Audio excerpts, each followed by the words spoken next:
Hello everybody, guess what time it is? Jeremy is back with, you know what, we're going to do some Lupinranger Patranger unboxing today. As you can see in front of me, I'm a little behind on this one, but, you know, it's just taking me some time. I think these were released when I was on vacation, so I forgot to order them, blah, blah, blah. My bad. But anyway, we have two more auxiliary mecha, is what I typically call them, for Lupinranger Patranger. Specifically, these are both Lupinranger ones. They're extra arm attachments, and what makes them a little bit different is that they also have additions to the head area. So it's not just changing the arm, it's also swapping out the Red Ranger's mecha. I believe what's coming up soon is there's actually going to be another mecha that is excuse me, that takes the place of the red one, that is a Patranger one. So it's kind of like a new 3-part combo with Goody Striker, and it combines both teams. So that's kind of interesting. And also with these, what's different is that, well, they have pieces that can become new heads. They aren't necessary. Like, they can still, you can detach them from the mecha, put them in the head area, or you can just leave them there as an extra arm. Anyway, what we have here is we have Magic and Splash is what they're called. I know it's kind of weird. You got like a giant like blimp sort of dealy here, and somehow that's called Magic, but he actually has a hand that comes out in the show. I don't know if it's in the actual toy, but it does like card tricks and stuff like that. So we're going to look at these both really quickly. I'm going to try to make this a little bit of speedier unboxing. As you can see, the image on the front, this whole series has had kind of a deal where it puts the flap in the front. I've always kind of felt like the flap goes in the back, and like in American toy stores, you have like a little hole here, and this would hang on a shelf like this. But this is the way Japan wants to be. I'm not going to question them. I'm just going to open up this bad boy real quick. Aha. Instructions shouldn't be that difficult, but those could also be famous last words. You never know. Let's see, what's the easiest way to open this without actually tearing the cardboard asunder? Perhaps that might be necessary. Yeah, it's glued in real tight, so I'm actually going to have to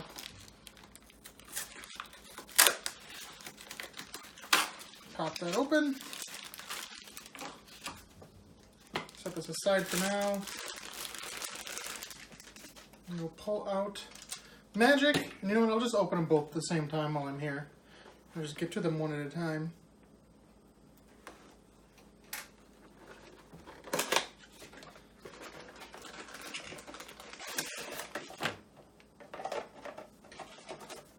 More instructions. Put these both to the side. Same deal. Apply gentle pressure to the packaging.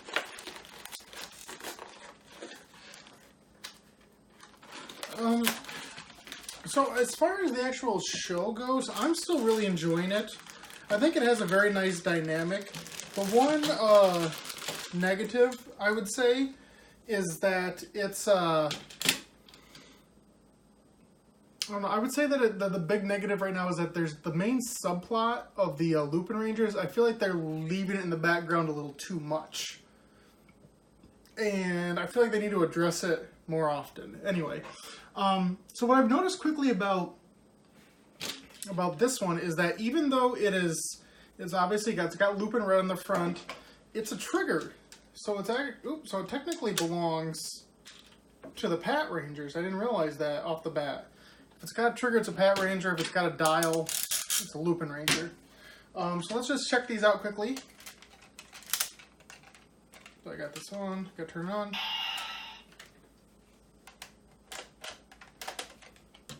Oh wait, sorry.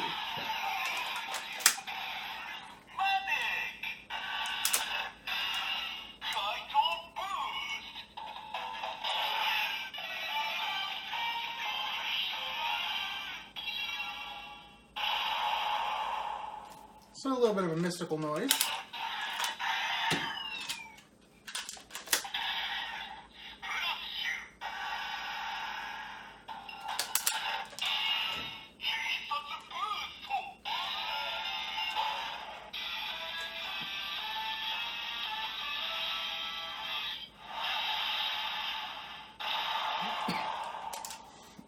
And the sounds, as you can see, correspond with what I initially said, Lupin Pat.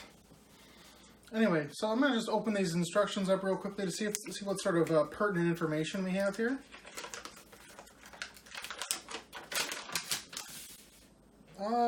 Not a lot here. See, if you turn the dial, that opens up. So it's kind of like a little punching deal, but it also opens up and has the hand inside that it uses to actually throw the cards. So it's actually more screen accurate than I thought it would be initially.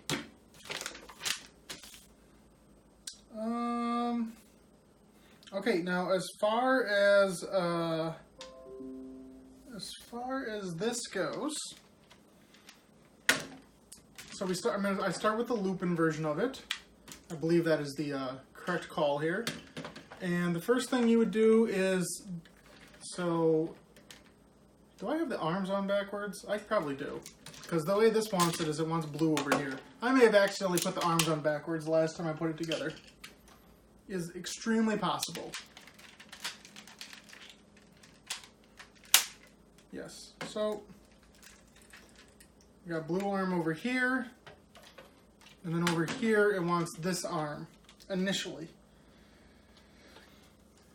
So you put it up like this. Oh, you open up the hand.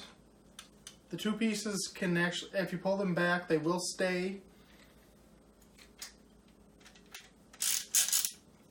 You pop open the hand like so.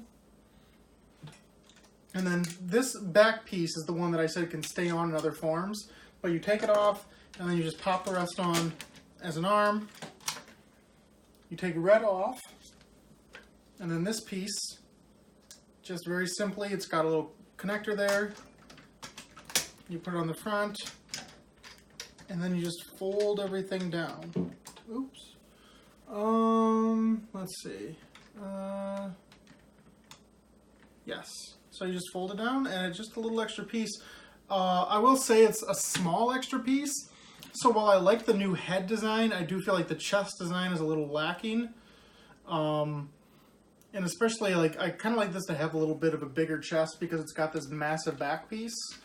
But the white looks really nice. The helmet itself, the crown, I think actually is a very, very fun design. But yeah, so that's just adding a splash.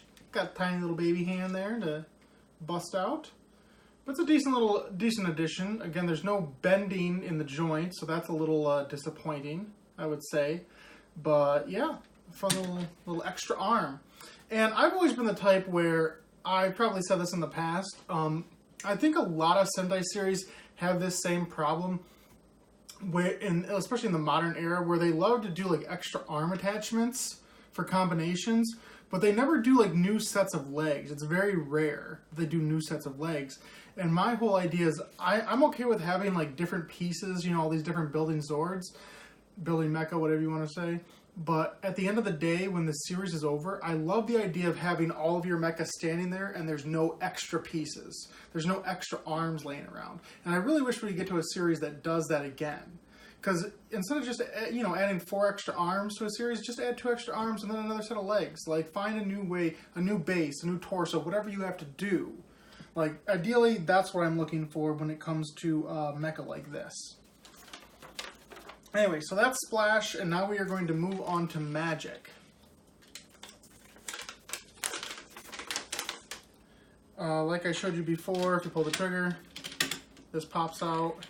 And this extra little piece here, it actually kind of reminds me of the drill that we had, the yellow drill, if you remember from a past video, where it was kind of like 2 different mecha in one. It's kind of very similar design, build-wise.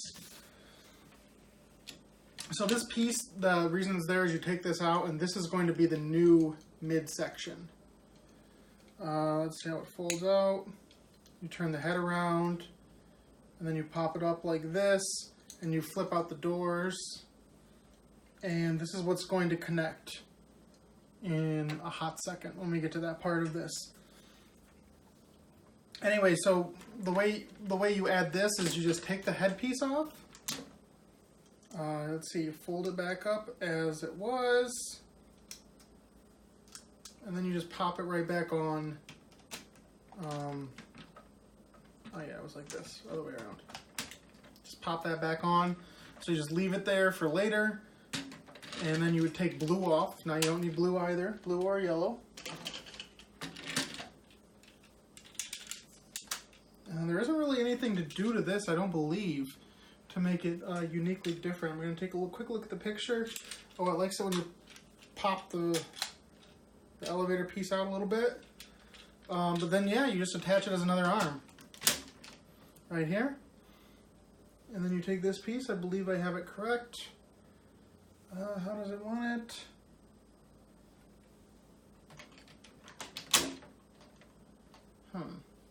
How does this go on correctly?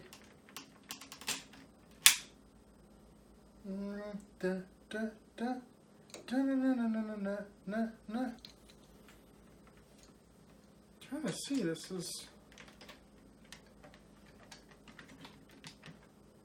Oh, okay. Yeah, it just kind of slides on. It doesn't really connect super well. It just really just holds on there. It doesn't actually use the full connector piece. As you can see, it's like a smaller hole. It's not the full one.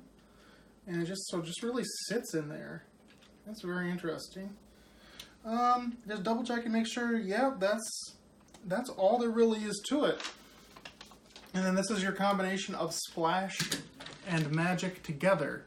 And again, so what's going to happen is when the next piece comes out, this head will come off, it'll sit in here, and then that new piece will go all the way over the front in the same way that the Red Rangers does, either of the Red Rangers does. That sort of folding action with that.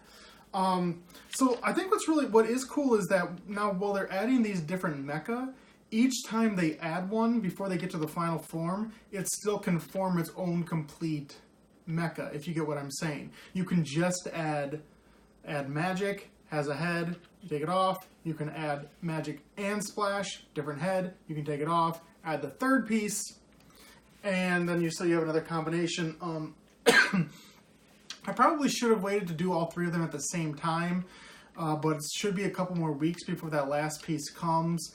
And at the same time, there's going to be another Lupinranger mecha, an actual full red mecha that's also a weapon. So I'm going to try, I might do both of those together. But again, that is our combination for Splash Magic. Excuse me, I've got a bit of a cough here. I don't know about you guys, but where I live, the temperature just finally dropped to make fall temperatures. Like, it's about 20 or 30 degrees colder than it was last week, and I think now we're fully in fall. So, might get a little bit of a tickle. Anyway, guys, that's all I have for you now. I really hope you enjoyed this video. You know all that good stuff. I don't need to keep going through it about, any YouTuber tells you about, notifications, all that good stuff. So I'm going to stop going through all that. But again, yeah, so that is all I have for right now. Sorry, I'm kind of losing my train of thought. I'm getting out of my old gig of going through all that information. I'm just trying to be me. But yeah, so as far as what's coming up next, I still have another sit-down video I'd like to do. I haven't been able to get around to a lot of hectic stuff with class schedules. Like I mentioned before, I'm definitely going to have another Lupin Pat video very, very soon. More unboxings as usual. Thank you for checking out the channel.